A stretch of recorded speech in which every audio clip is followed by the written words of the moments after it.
I'm not going to go through that, but I'll tell you a little bit about how we met. I met Dr. Tom when I moved over to the Palo Alto VA healthcare system. And we've been working together doing stand downs. And basically what a stand down is once every 2 years, the East Bay stand down provides services for homeless veterans. It's a 4-day event. And so what those services cover is from dental, which is a major one. That's the one that just takes over. But it allows the veterans who are not able to get access to care, they can get care right there for free. There's a legal part of it, so if they've got any fines, fees or anything, the judges are there, they just wipe them away, they can get their license back. And so Dr. Tom was one of the main people at the Palo Alto VA healthcare system, and he left there and he's now a professor at Stanford. And he's also just started his startup, which is called Doctor on Demand. So I'm going to let him take over on that part. So welcome, Dr. Tom. Thank you. Thank you very much. And yep, definitely enjoyed getting to know Derek and developing a relationship, serving veterans. I know there's veterans in the room, so thank you for your service. And thank you for the Rotary Club for service. I didn't realize, I actually didn't know that much about the Rotary Club. So I've actually, just from being here and meeting all of you and talking to a few people in the room and then watching the slideshow that Mike had up, I actually feel like I got a pretty good idea. It's a very nice group, and thank you very much for inviting me. So I'm an internal medicine physician. That means that I take care of patients. I'm the primary care doctor. I take care of the common colds, but I also treat patients who've had heart attacks. I counsel my patients before they go into surgery. So basically take on a broad range of medical problems that range from chronic disease to acute medical care. I actually am from the Bay Area, so I'm a native, one of the few, I guess. Born in Oakland, California. I grew up though in Fresno. We moved to Fresno when I started grade school. And so I grew up there, came back to the Bay Area, went to Cal. Stanford people here? Good. That's good. You're all right, Berkeley. I'm okay. All right. Went to Cal, had a great time there. I don't even know if Derek knows this, I actually played sports at Cal. I was a Cal rugby player. So I don't know if anybody here is familiar with the Cal rugby program, but we had a lot of success. I learned the best in the world, the Old Blue, right? I also played for the Old Blues. So I got the opportunity to play on some great teams, win a few national championships, got to be an All-American rugby player, and so that's another life at this point. But I thought I'd share it because this group might actually, maybe seems like you like to know who's talking and maybe what they've done. So I'll tell you a little bit about that. I then went and worked for a commercial real estate brokerage firm. I just told somebody in the room about that. And after that, I then went to medical school.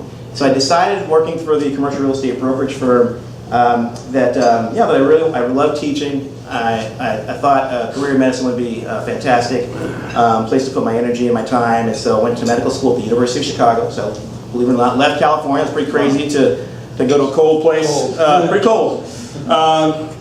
And the winters are pretty long, but Chicago is a fantastic city. Then came back to the Bay Area, Stanford, where I did my residency, and then I did a chief residency, which is a remedial year where you spend a little bit extra time running the program, and then I took a jump and became a clinical assistant professor at Stanford, where I still teach in the medical school. The stuff that I taught, I had a course that I was a faculty lead for. So basically medical students learned in their second year of medical school how to use the physical examination to make a diagnosis and to build a differential and then apply their clinical reasoning to what they think the treatment plan should be. And so my course essentially did that. It was called Advanced Clinical Skills. My work at the VA, as Derek highlighted, was working with really with homeless veterans primarily. I was a medical director there for Veterans Outreach, which was a program that I created. I worked there for about 8 years, building that program, and I always knew that at some point for me to know that I had done that successfully, because there was no one who preceded me. Anytime you do something where you create a market or you create a program, sometimes the program hinges upon what you do.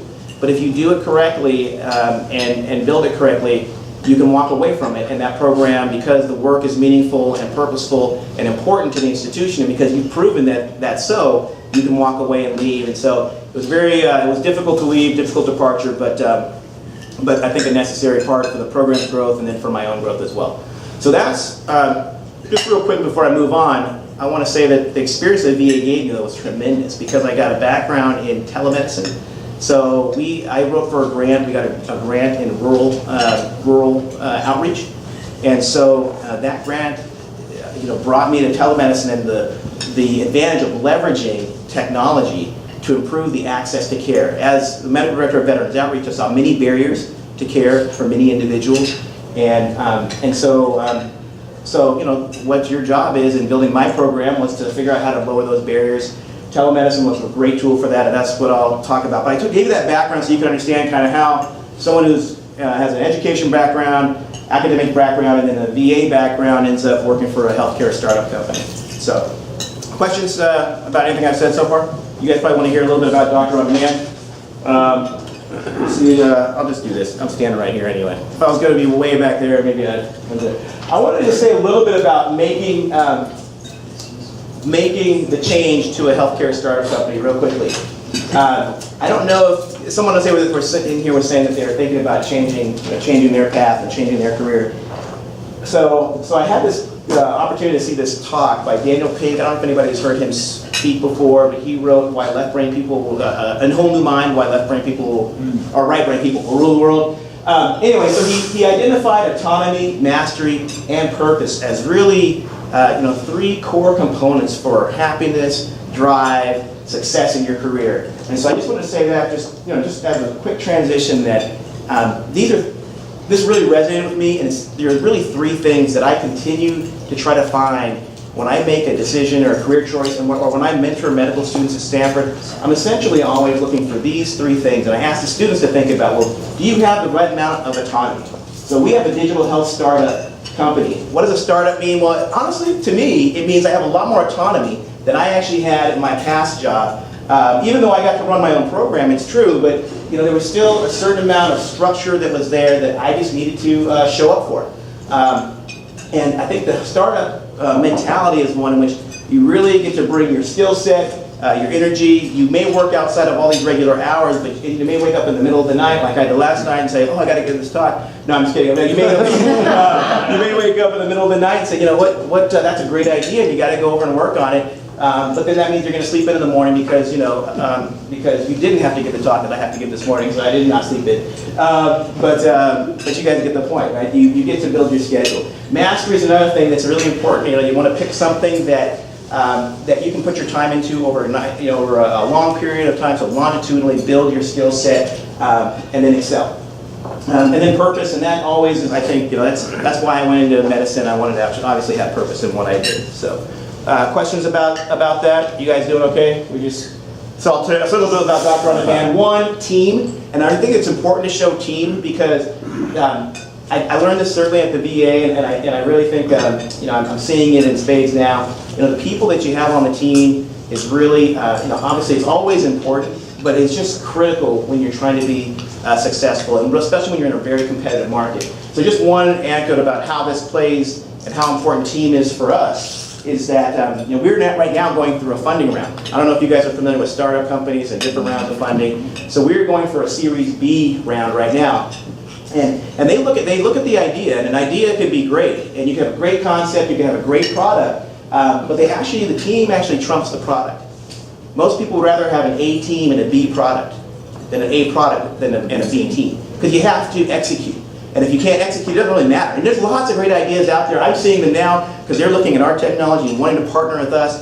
And if they don't have that team and they're not able to execute, it's not going anywhere. And it's just like they might, we have to move on because we can't work with folks that are not going to execute because we have we're in a race. When this is a land grab right now for the telemedicine space, and we have to be moving fast enough to keep up or outpace our competitors. So anyways, we have Adam Jackson, our CEO, Pat Bessu, our Chief Medical Officer. Pat Bessu is actually someone I know from medical school and residency. Recruited him to come to Stanford.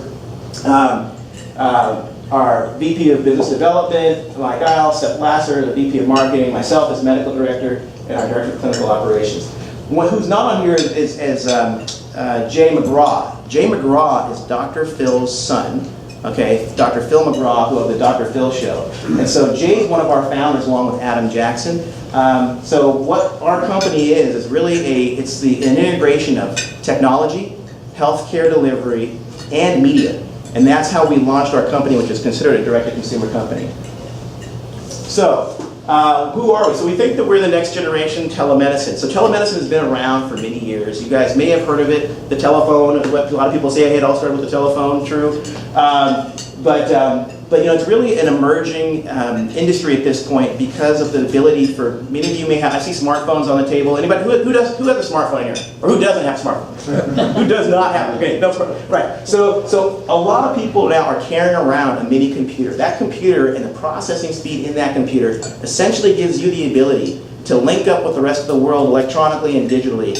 And so what does that mean? Well, it means you can bank from that. You can watch television and movies. But it also means if you can do all that, you can also interact with a doctor. You can actually get medical care. So when I think about what we do and what I used to do, the smartphone is probably the most powerful patient engagement tool that we've ever seen, because it puts the ability and access to high quality medical care in the hands of patients. So we have basically built the software and the technology that allows for a HIPAA compliant or basically encrypted platform that keeps your information safe and protected. And then seamlessly you're able to go in, download our application from the Google Play Store or from the iTunes Store, and it'll work on your iPad, your Android phone, or your iPhone if you have an Apple phone. You can also use a web browser on your computer at your home. So as long as you have enough speed, and high-speed internet is plenty, and 4G connection is plenty, you can actually have one of these video visits, all right? And so what we essentially do and provide is access to that physician within about 2 minutes is our average wait time.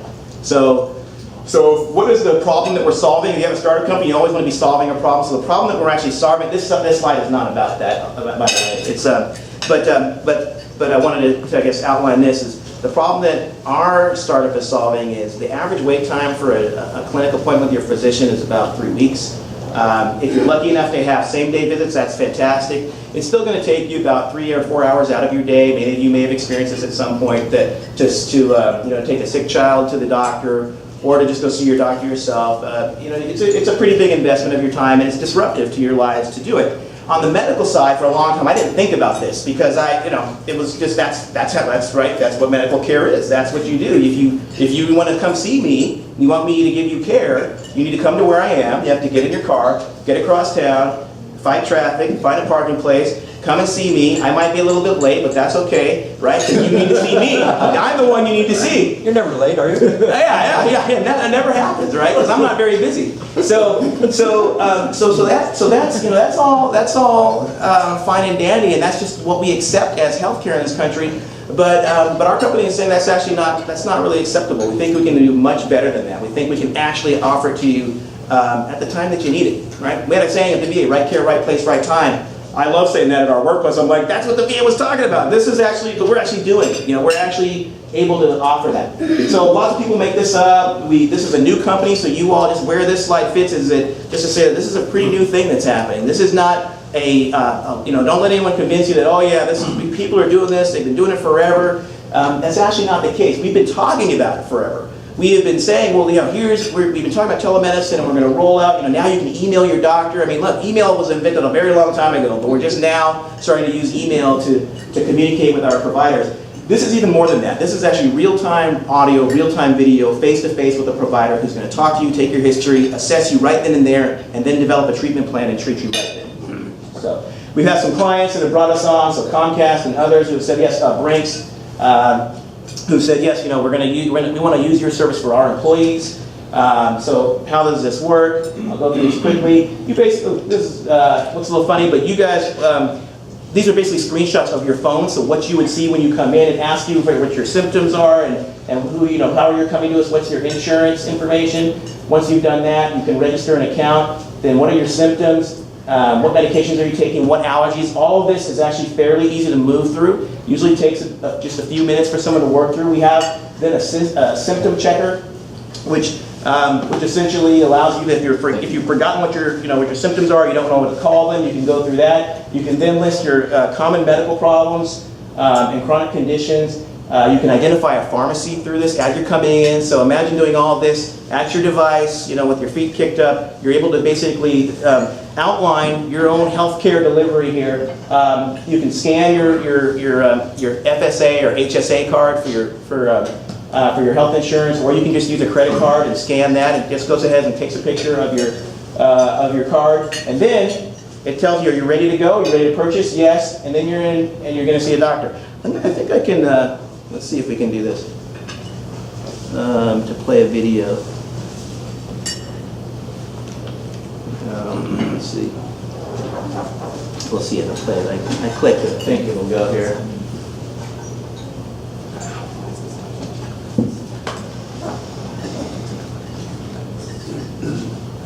No. Well, we have it online. Oh, here we go. Okay. It just had to load. Let's see if it plays now. You guys recognize that guy? Yeah. Here we go. Sorry. A video visit with the doctor? How does that work?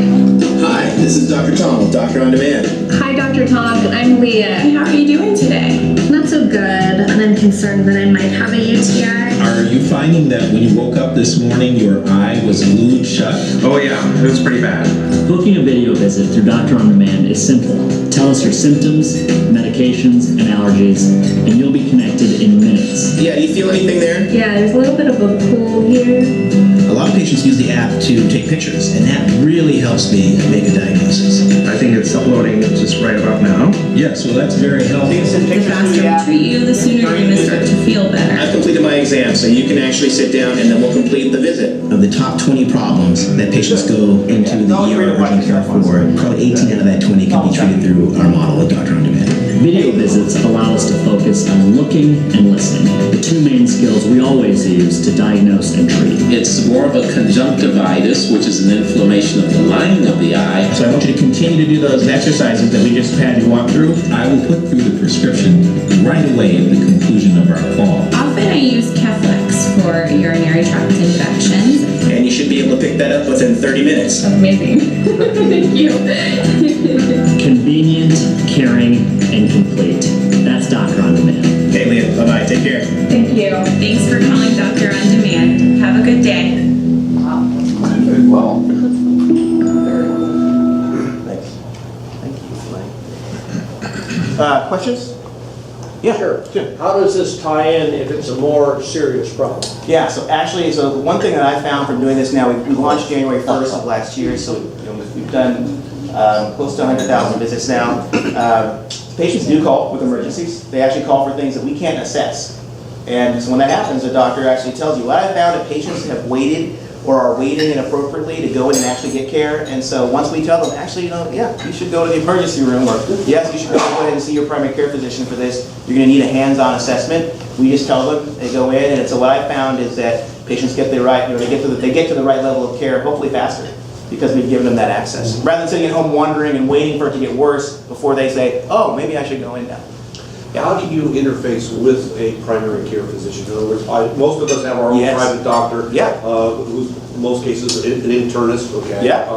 Yep. So. Yep. Same kind of doctor as me. So what we do there, and we actually have a SaaS model, which is software as a service. So we actually offer this to the doctors, and we say, look, you can use our platform and see your own patients. And we can plug we can plug all those, all the providers in their practice, for instance. We can plug them in. They could offer that to all of their patients. And so basically your patients would be able to, you go in and you see, when you went into the app, you would see your doctor. You basically see them in there, you could see who's on, and then you could actually go directly to them from your favorite section. But we also provide sort of, we're that other network, or the backup network for those patients. So let's say your doctor's out of town, or your doctor retires or moves or something like that. We can see you. When you're done with the visit, you'll have a visit summary and instructions from us or from one of our providers. And you can actually take that to your provider. The third way we do this, so you can show them, just sort of analog way of like, well, hey, it's on the screen, this is what the doctor did, this is what the doctor said.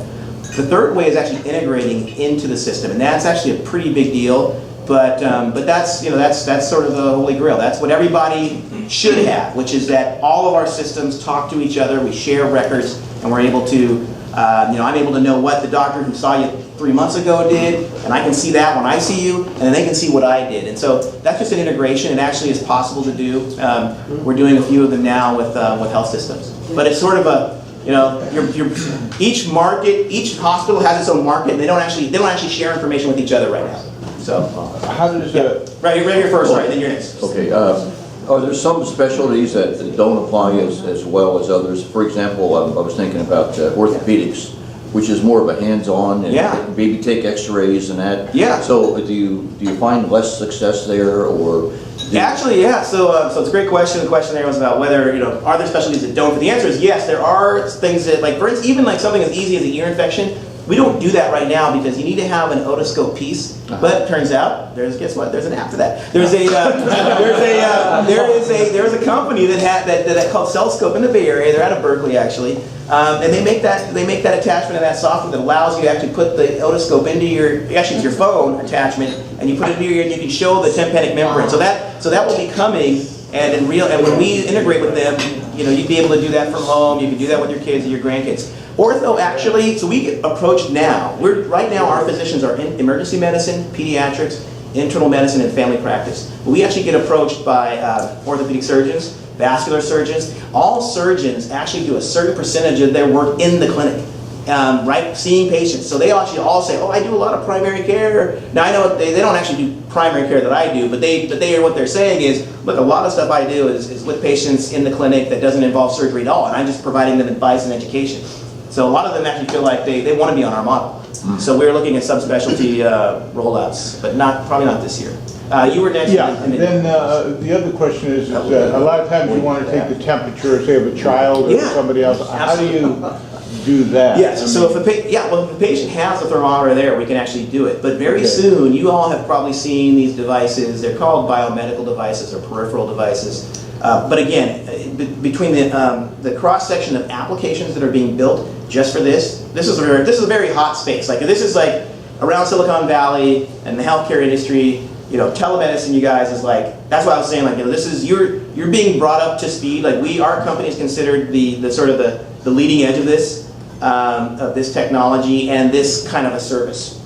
And so we're seeing lots of companies that are approaching us to say, like, we sell it for $80 and it's your blood pressure and heart rate and it'll sync in with your program, and so that's kind of where this is going. Okay. Yeah. I mean, because people call. So when everyone has it in their home, we will be able to build and have the platform. So we'll be able to have we'll be doing I anticipate that next year we'll be doing blood pressure management. Wow. So why not be able to manage someone's blood pressure? So you could go to your doctor once a year still, but let's face it, lots of times when you go for your blood pressure, the doctor's not always listening to you. They're not always getting new important information every time they put the stethoscope on you. But they can get it once a year is probably enough.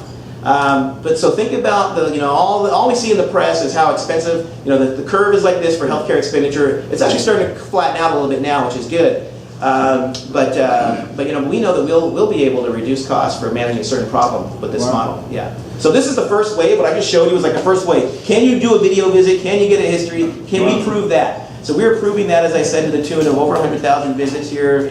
by the end of next month for sure. I mean, say somebody signs up, would it be beneficial to, say, a company, would it come in to have a personal, physical, visit with you to walk in and you take all their vitals and stuff like that, and from then on out, it's a video. If you're a large employer, lots of large employers do have clinic, have like a person who's a medical person in their large company, right? They employ 50,000 people kind of thing, and so they have someone on site. So that actually makes our job much easier. I mean, that's just higher quality that you're able to get when that happens. But there are problems that you don't even need, there's enough problems that you don't need that for, that we're able, we're giving you access to a doctor. This is not a nurse call line. Nothing against nurses, because my grandmother was a nurse. It's just, this is where, nurses don't prescribe. The doctor can make the decision about to prescribe, triage. They can do all the functions of the nurse in this case, but also treat, which is the most important thing, is, wrapping that entire visit up into that one shot that you get at it because that patient reached out to medical care. Jim, you had a question? Sonny had a question first. Oh, sorry. So where's your pool of doctors, and is this available 24 hours? Or yeah, so it's not 24/7 everywhere. But our pool of doctors is nationwide, so we are in 47 states. We have 2,000 physicians. Our core group, though, is under 100 doctors that we actually use to to cover the entire country, actually, for about 90% of our cases. And are they all, like, do they cover all the disciplines, or how does this work? No, it's mostly they come from those 4 specialties, but those again, as you saw in the video, 18 of the things that people go to the emergency room, those types of doctors are who you're going to see. So we cover the majority of what you're going to have. So now, on TV, we keep seeing Kaiser. Yeah, that's a great commercial. Yeah. Yeah. Is that you guys? Is that No, that's not us. That's their own. They have their own. Kaiser's pretty far ahead on this, but it's not mobile, and they haven't rolled it out. So there are Kaiser patients in the room. Someone was telling me about their Kaiser experience. They can do it, but they're not doing it the way that we are. But they're getting ready. I mean, this is again, Kaiser is like, this is where they want to be. We just kind of beat them to it, and the ability to do it. But they were right there. They were right there. And I think they just weren't sure whether they wanted to do it yet. And now they're like, oh, that it's happening, and we need to, So but they're ready. They're more ready than than Stanford or other. But Stanford's now offering it as well. Okay, you and then over here. Issues with liability. It turns out that the types of care that we provide are pretty low liability. I mean, these are medical problems that actually it ends up being just more of a nuisance for you to have to go in and do usual care for these problems. Than really that these are not diagnostic dilemmas. I mean, these are pretty low liability stuff. The high liability issues in medical care are things around emotional periods in care. So birth of a child, diagnosis of cancer, something like that. Procedural, so you leave something in that is not supposed to be there, or you take something off that is supposed to be there. And then chronic care. Chronic illness. People who are in and hovering around the health system quite a bit. The more you interact with the healthcare system, the more opportunity there's for error. So those are the areas where there's more liability. So we cover malpractice for all the providers.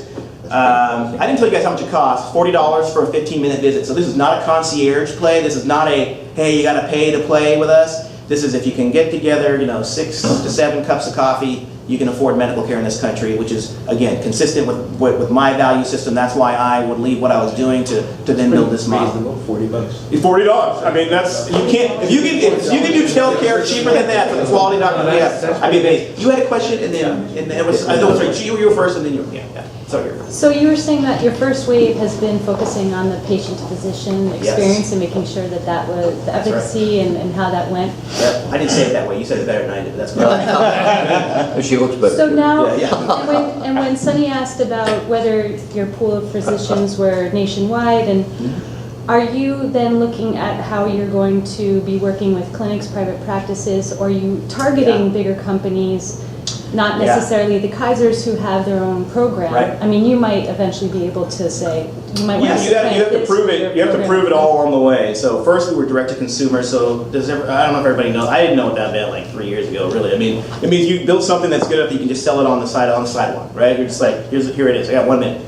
So you're gonna try to sell it on the sidewalk. The next bucket is that you you go to enterprise. So you go to like large employers, Comcast, as you saw, and others. Then you go to payers eventually and insurance and see if they'll pay for it. Yeah. Well, I guess I'd be interested to see or learn more about how you're being received by the private practices, who then have to. Yes, this offers them the ability to be more accessible, build their practice, although they have to adjust the way with which they're building their day. Right. Yeah, there's a lot of adjustments. Technologically, so onboarding, and I wonder what phase you're at in terms of implementing. So we are launching a clinic in Iowa, I guess next week actually, and then we have a lot of if you've heard of Tenet Health System, it's a very large health system across the south and on up. They're a partner of ours and have been from the very beginning, and so we're doing a lot of integration with private practices, large health systems. I mean, these are all, but it takes a long time to do that because you're very used to doing your work a certain way, and now this it's disruptive. So you're making the point, this is disruptive, and so how it gets done is going to be interesting. But once it's the norm, it'll be. I have to take a short break to close the meeting, and then we get to continue. Oh, really? So if you don't mind. No, not at all. Yeah. What we have to do is we have to be out, 8:30 is the rule. Fair enough. Then the group just continues. That's what's nice about this side. So if you would, please.